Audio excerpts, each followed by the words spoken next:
Chapitre 1. J'ai toujours refusé d'accompagner ma collègue Nina à un combat de kickboxing. Mais cette fois, je ne trouve pas d'excuse. C'est dimanche, il est 15 heures, et Nina me demande de la conduire et d'assister à son combat. Nina, tu comprends pas. Le kickboxing est un sport violent. Je ne veux pas voir ça. Je déteste la violence. Ne t'inquiète pas. Tu sais, pour l'instant, je fais seulement du light contact. Ce n'est pas encore du full contact. Tu sais très bien que je suis très mauvais en anglais. Qu'est-ce que ça veut dire, tout ça? Eh bien, ça veut dire que je touche à peine mon adversaire. Ce qui compte, c'est le mouvement. Et tes adversaires, hein? Comment tu peux être sûr qu'elles contrôlent leur mouvement? Je ne veux pas assister à un combat de Nina. Je déteste les arts martiaux. Surtout quand ce sont des femmes qui les pratiquent. Et surtout quand c'est Nina. J'ai peur pour elle, mais comment lui dire ça? Mon portable sonne. C'est le patron qui m'appelle. Nous avons une possibilité d'interviewer Aloha, la chanteuse et ex-top modèle. Aloha est en visite surprise à Bruxelles, et La Vie est le seul magazine à le savoir. Voilà une bonne excuse pour moi. Désolé, Nina, tu me montreras ton talent au combat un autre jour. Le travail m'appelle. Tu sais, Alex, tu t'inquiètes pour moi, mais moi je m'inquiète pour toi. Tu travailles trop. Ciao, Nina, bonne chance. J'ai 15 minutes pour traverser la ville. À moto, pas de problème. Chapitre 2. Je gare ma moto devant la porte de l'hôtel Président, juste au moment où Aloha sort d'un taxi. Il pleut, mais elle porte des lunettes de soleil. Qu'est-ce que la plus belle chanteuse du monde vient faire à Bruxelles sans avertir personne? Mystère. J'essaye de l'approcher, de lui parler, mais elle pénètre sans dire un mot dans le hall de l'hôtel, puis disparaît dans l'ascenseur.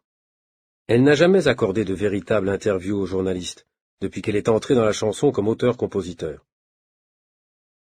J'insiste, mais les réceptionnistes de l'hôtel me poussent vers la sortie. Ce n'est pas la première fois que ça m'arrive de me déplacer inutilement, et ce ne sera pas la dernière. Ça fait partie du boulot. Alors, pour perdre un minimum de temps, je me déplace à moto, je passe entre les voitures. Parfois, c'est dangereux, mais c'est moins stressant que de passer des heures dans les bouchons. Chapitre 3. Lundi, 9 heures.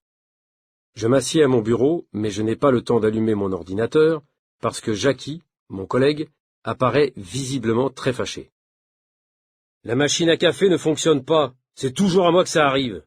C'est incroyable, pour une fois que j'ai besoin d'un café, il n'y en a pas.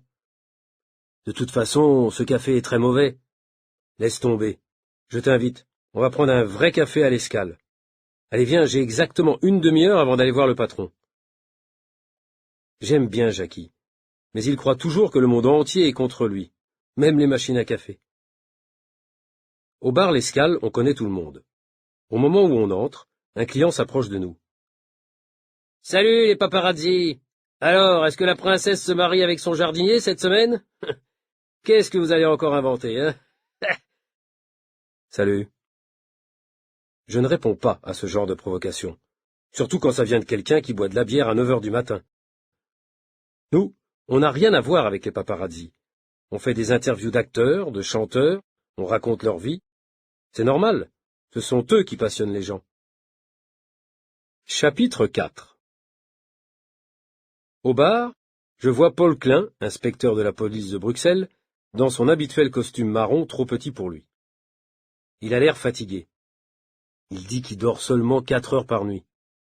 Et comme il n'est pas rasé aujourd'hui, il a l'air encore plus triste que d'habitude. Mais en réalité, il n'est pas triste. Il est même drôle. Assis au bar, il regarde un exemplaire de notre magazine.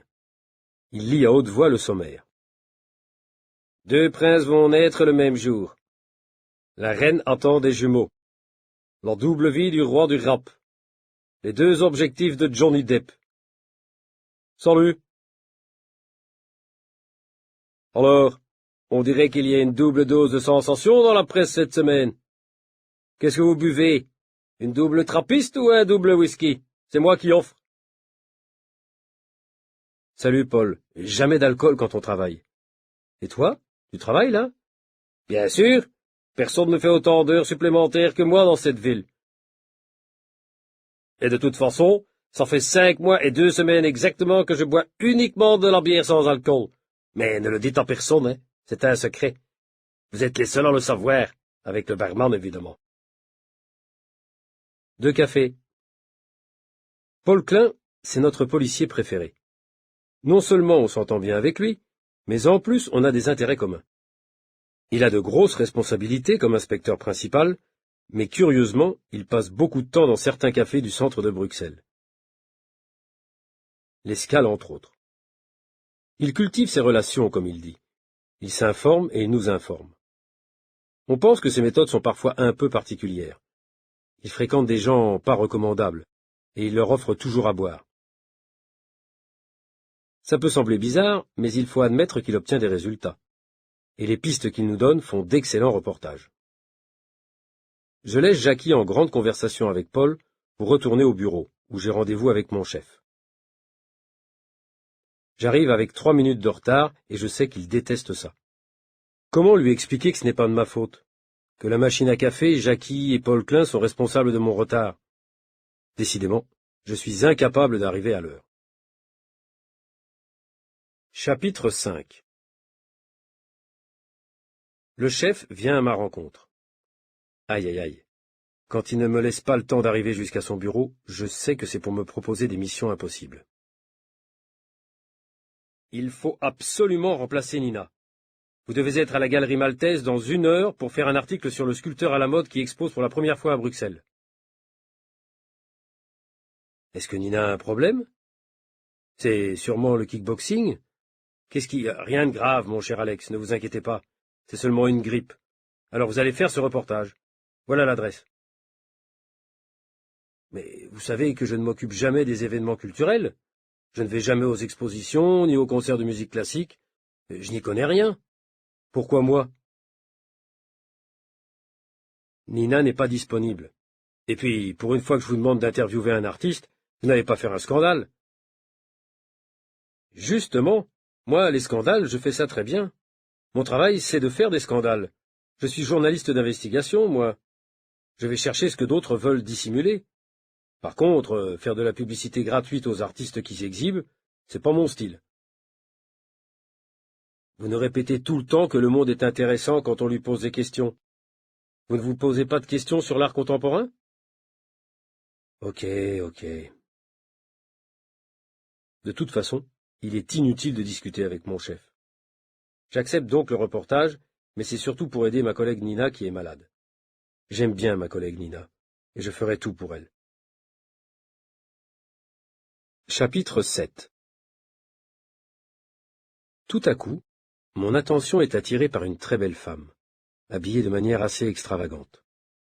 Cheveux noirs avec une large mèche blonde, grands yeux maquillés au col. Je la reconnais. C'est Aloha, l'ex-top modèle devenue star de la chanson. J'ai très envie de la rencontrer. Est-ce mon jour de chance? Non seulement elle est extraordinairement belle, mais en plus, elle est très secrète. Et cela attire encore plus la curiosité du public. Est-ce une stratégie ou est-ce sa manière d'être? Je veux obtenir une interview et sans hésiter, je me jette à l'eau. Vous vous intéressez à Ronald Siklosi, Aloha? Oui, beaucoup. Et vous? Pas du tout. Je suis ici par obligation. Je suis journaliste à la vie et je pensais que ma présence ici était une erreur. En réalité, c'est une chance, puisque j'ai l'honneur de vous rencontrer. Je m'appelle Alex Leroc. Je ne vous dérange pas? Ça dépend. Si c'est pour une conversation, pas de problème. Mais si c'est pour une interview, pas question. Une conversation, bien sûr. En fait, je suis ici pour interviewer Siklosi. Où est-il? Vous croyez que j'ai une chance de le rencontrer? Non, aucune chance. Il est comme moi, il ne fait pas confiance aux journalistes. Je comprends maintenant pourquoi mon chef m'envoie ici. Mission impossible. Pas de Siklosi, mais j'ai Aloha devant moi. J'essaye? Après tout, qu'est-ce que je risque? Chapitre 8. Aloha, vous pouvez imaginer que c'est absolument inespéré pour un journaliste comme moi de vous rencontrer ici? S'il vous plaît, Accordez-moi une interview. C'est-à-dire une interview avec un professionnel, avec toutes les garanties. La vie, c'est une référence, non? Déjà fini la conversation? On ne peut décidément pas vous faire confiance à vous, les journalistes. N'insistez pas. Quand j'étais mannequin, on croyait que je n'avais rien à dire, que j'étais seulement une image. Maintenant que j'écris et chante mes chansons, je suis enfin moi-même. Tout ce que j'ai à dire est dans mes chansons. Je n'ai rien d'autre à dire. Mais les lecteurs de la vie seraient tellement heureux de faire connaissance avec la vraie Aloha. Imaginez en gros titre, Aloha, experte en art moderne. Elle rit.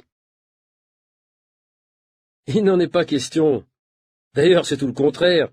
Je n'y connais rien en art moderne, c'est mon problème. Bon, c'est promis, pas d'interview. Entre nous alors. Que diable venez-vous faire dans cette galerie?